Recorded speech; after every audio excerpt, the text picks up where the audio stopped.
Primeiro passo é o silêncio. O silêncio, a necessidade do silêncio. Segundo passo, autopercepção, né? Você aprender a se perceber, perceber as suas inclinações. Então, primeiro passo, silêncio, é necessário a gente silenciar, vou falar para você. O segundo, a autopercepção. O terceiro, a autoaceitação, aceitar as suas circunstâncias, a sua realidade, a sua história, a sua família, aceitar a sua realidade. Esse é o terceiro passo. O quarto passo seria a humildade. Humildade de quê? Humildade de pedir ajuda, né? Humildade de pedir ajuda, que às vezes a gente com orgulho, a gente não quer, mas é necessário a gente pedir ajuda, né?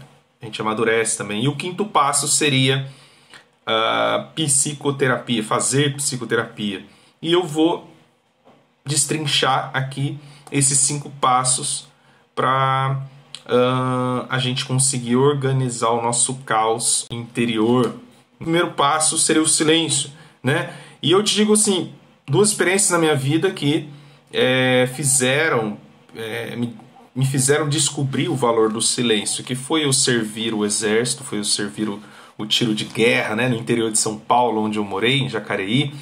E lá, quando eu ficava de guarda, né, tinha um período lá que a gente ficava de guarda 24 horas, e ficava ali na madrugada, em silêncio, ficava ali refletindo sobre como foi o meu dia, sobre, né, rezando, orando, pedindo sabedoria para Deus. E foi ali que eu fui adquirindo disciplina também, disciplina, né, em silenciar, em refletir.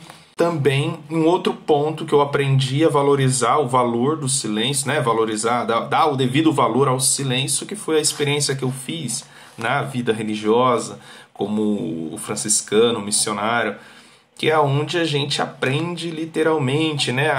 É um silêncio mais voltado à espiritualidade, mas não deixa de ser também um conter, né? Esse silêncio que ajuda a conter os impulsos, é necessário para a gente repensar as nossas atitudes com as pessoas, repensar as nossas atitudes, o que a gente pensa, se a gente pensa, se o nosso pensamento está alinhado com a realidade. É necessário o silêncio para a gente poder o quê? Identificar as situações e pessoas que nos causam ansiedade, que nos causam estresse, a gente identificar o pensamento que não está alinhado com a realidade. Por isso que é necessário a gente silenciar, porque é no silêncio que a gente consegue essa percepção da vida, né, da realidade. Sendo assim, né, primeiro passo, o silêncio. O segundo passo seria o quê? A autopercepção, que para os cristãos católicos é nada mais, nada menos do que um exame de consciência, mas um exame de consciência voltado para o pecado, aquilo que é errado, que eu pequei contra Deus e contra as pessoas, mas num sentido psicológico, essa autopercepção faz com que a gente, por meio do silêncio, a gente consegue esse segundo passo, que é a autopercepção, de quê?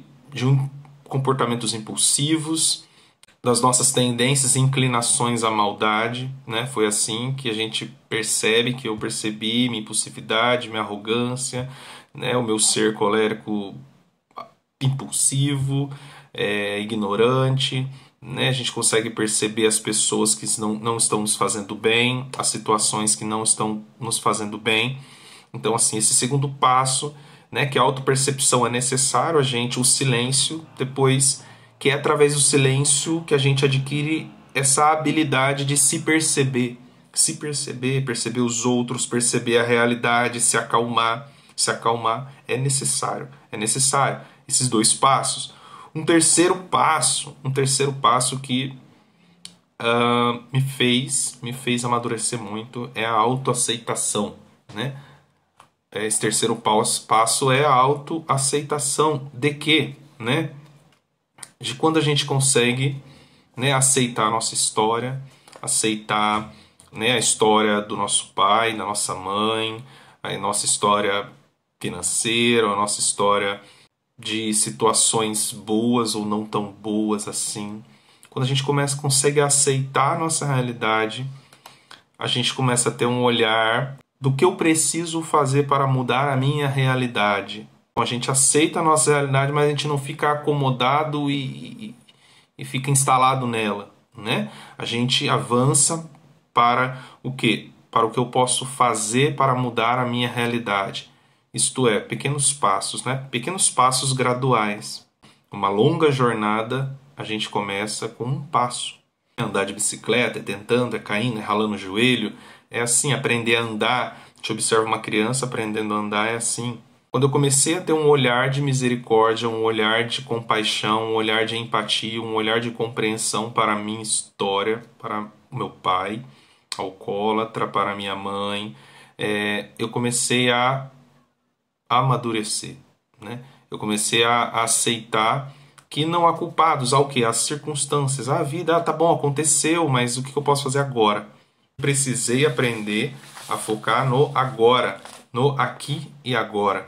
É necessário, então, a gente focar no agora para aceitar, né, essa autoaceitação, esse terceiro passo da autoaceitação é aceitar a nossa história, independente do que aconteceu. É necessário a gente focar no agora, porque o que importa é o agora. A gente não controla o futuro, a gente não controla o futuro, é o que gera muita ansiedade, a gente querer controlar o futuro, e a gente não consegue apagar o passado.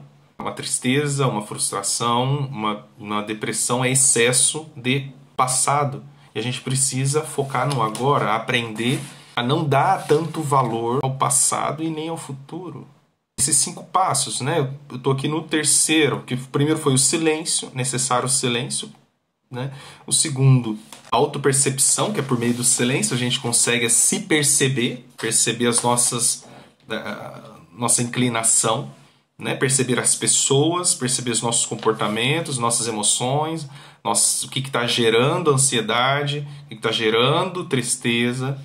E o terceiro passo, que é a autoaceitação, é a gente se aceitar a nossa história, aceitar nossas circunstâncias, porque o que a gente tem é somente as nossas circunstâncias. As pessoas vão passar, as coisas vão passar, e o que a gente tem é a nossa história. Que a gente precisa ser uma boa companhia para a gente mesmo. Descobrir a gente mesmo como uma boa companhia, para que quando as pessoas nos frustrarem, as situações nos frustrarem, a gente não ser tão abalado assim, a gente não se desesperar e se entregar, como tantos fazem, a droga, o álcool, uma vida devassa, uma autoagressão, automutilação, ao suicídio.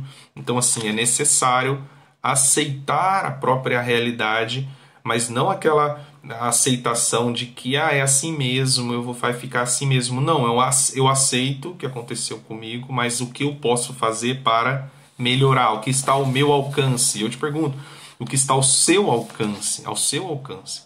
Essa questão da autoaceitação é a gente aprender que nós temos a capacidade de escolher, né? Mesmo diante do caos, nós temos a capacidade de escolher ficar reclamando, murmurando, ou focar no problema, ou a gente pode focar na solução. Depende do olhar que nós temos para a nossa realidade. E se a gente bem sabe aceitar a nossa realidade com sabedoria, a gente consegue dar passos, a gente consegue avançar. A gente percebe o quê? Se a gente tem a capacidade de escolher, né? A gente tem a capacidade de escolher, e entra o quarto passo, que é escolher o quê? Se eu não consigo sozinho, eu posso pedir ajuda. Então esse é o quarto passo, é pedir ajuda, né? Ter a humildade de reconhecer que você não pode sozinho, você não pode sozinha. Eu não posso sozinho, eu não posso sozinha. E ao longo da minha vida eu tive pessoas, né? Amigos, colegas que me ajudaram. Tive pessoas, amigos, colegas, conversas com padres, com religiosos, com freiras, para poder me ajudar, me orientar, porque a gente é limitado. A gente pode amadurecer em determinadas áreas da nossa vida, mas há áreas na nossa vida que a gente não amadurece. E para isso a gente precisa de pessoas mais experientes, pessoas mais sábias, para poder nos ajudar. Ter a cara e a coragem de correr atrás e pedir um emprego, né? Eu lembro que eu uma vez estava desempregado e fui passando na rua, andando de bicicleta e perguntando nos restaurantes se eles precisavam de garçom. Essa disposição interior em sair de você mesmo para resolver a situação. Né? Para resolver a situação é necessário um passo. Mas se a gente não consegue, por exemplo, numa depressão, a pessoa não tem força, a pessoa não consegue, ela está triste, não sente prazer em nada. Então, uma coisa, preciso de ajuda. E o pedir ajuda é necessário. Né? É necessário. Porque é uma ajuda externa que pode tirar você do buraco. Mas ao mesmo tempo existe você se ajudar. Não adianta a gente estar num buraco e quanto mais a gente cava, mais a gente afunda. Então a gente precisa se ajudar. E isso a gente chama, né, na psicologia de autocuidado. Precisa ter um autocuidado com o quê? Né? Um autocuidado com o que eu como, com o que eu bebo, com o que eu faço do meu corpo, com o que eu leio, com o que eu vejo, com a qualidade do meu sono, com as minhas amizades, com as minhas companhias. Preciso cuidar de mim. Primeiro ponto. Essa questão de essa autoaceitação é assim, tá bom, essa é a minha vida, eu vou cuidar, né, de mim. Não como, né, não interprete esse autocuidado, vou cuidar de mim como um egoísmo, como um individualismo, como uma arrogância, não. Mas é um autocuidado. Preciso cuidar de mim, eu preciso estar bem para ajudar as pessoas que estão ao meu redor. E é a partir desse quarto passo, desse pedir ajuda, mas pedir ajuda para quem? Para um amigo, né? Para um padre, para um pastor, para um líder religioso. Entra o quinto passo, que é a própria psicoterapia, que na minha vida fez uma grande diferença. Eu já disse aqui e digo novamente que eu venho de uma família mais necessitada, né, financeiramente, passando dificuldade, um pai alcoólatra, mas que ao longo ali, depois saindo da adolescência, indo para a vida adulta, que eu comecei a ir para a igreja, conversas com padres e depois com religiosos e depois fazendo terapia, que eu fui superando essas frustrações familiares da convivência com o pai alcoólatra, de não saber o que fazer e como se relacionar pelo fato de ter sido uma pessoa muito impulsiva, arrogante, ignorante, fechada. Então a gente aprende a habilidade de se relacionar com as pessoas. A gente aprende isso na terapia também na terapia. 2 pontos que me fizeram amadurecer, que me fizeram crescer e amadurecer, que foram o quê? Conversas com padres religiosos, no caso que, né, o cristão católico, a direção espiritual faz a gente avançar, né, na ascensão, a gente crescer espiritualmente, mas também como pessoa, né, e terapia. Então, assim, a terapia faz com que a gente se conheça, a gente conheça os nossos vícios, as nossas capacidades, as nossas qualidades, as nossas habilidades, as nossas virtudes, as nossas tendências, o nosso desenvolvimento profissional, no relacionamento, nosso desenvolvimento pessoal, né? A gente aprende a lidar com as emoções, por exemplo. Eu sempre falo para os pacientes que o seguinte, que é normal a gente ter ansiedade, que é normal a gente ter medo, a gente ficar triste, a gente ficar com raiva, a gente ter nojo.